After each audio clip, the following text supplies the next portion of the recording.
Something I wish I knew when I started setting was learning to detach myself from the boulder problems I've set and remembering that they are a product, not really anything more. Not letting my ego get in the way and tell me different. You can almost get into this idea if you want to set something that almost represents what you're good at, and I'm not sure that's always a healthy thing to do, because you do that, you think that it represents something you're good at, and therefore you put a lot of your self-worth into it. Someone comes along and says that the boulder problem is not very good, or they climb it easier than you did, or they cheat the moves that you thought were uncheatable, and suddenly that's three ways that your self-worth is just has some notches taken out of it.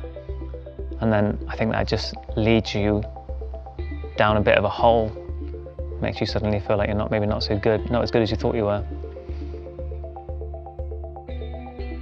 An example of trying to balance your own ideas with setting in a commercial wall is coming back from a trip like Font and having climbed some amazing boulder problems, and it inspire you to take a move back and try and set this move or this boulder problem, and you get fixated on trying to set it.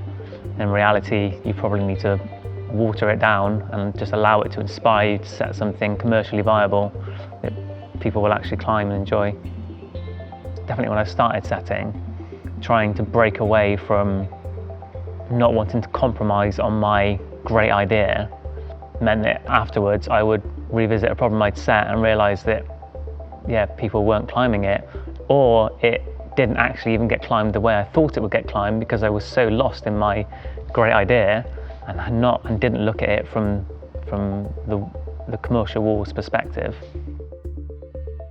If you were to set a boulder problem that didn't look great but climbed really well, the likelihood is climbers that especially climb outside and maybe have come from a sort of slightly older generation of climbers probably won't really care as much how it looks, as long as it climbs well. They can almost see past the initial aesthetics of the boulder problem and see the moves, and then as long as they like it when they climb it, they'll call that a good boulder problem. But I think maybe with some newer climbers, or maybe climbers that are predominantly more indoor climbing and comp climbing, especially with the social media influence, if they walk into a wall and the boulder problems don't pop and look amazing, they probably won't even get on them. I think it can really impact on their perception of the climbing. If I see a boulder problem that indoors that aesthetically is pleasing, does make me want to climb it, there's a real enjoyment in setting something that you can step back at, and you look at it and it looks great and then climbs great. I think that's kind of if you can achieve both, I think you're probably on the right track. Coping with feedback is something that I think just gets easier over time. Initially, it's slightly more difficult. You probably have strong ideas about what you want to do, what you want to set. Again, your ego is in the way. Someone suddenly says something about something you've set, and you can feel like a bit of a personal attack. But in reality, whatever you set, somebody will hate, someone will love it, and then there are all those people in the middle. I think you just need to aim for that balance and accept that some people are going to have something to say either way.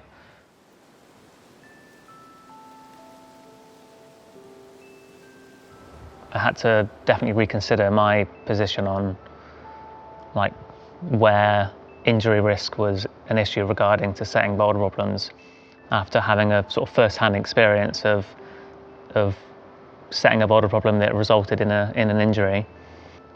I think now it really is something that should be high on our lists of consideration whenever we're setting anything, to make sure that our customers can have fun safely. Like most setting aspects, you need to put your ego to one side. In reality, not doing that is probably what results in most of the things we might see as an issue.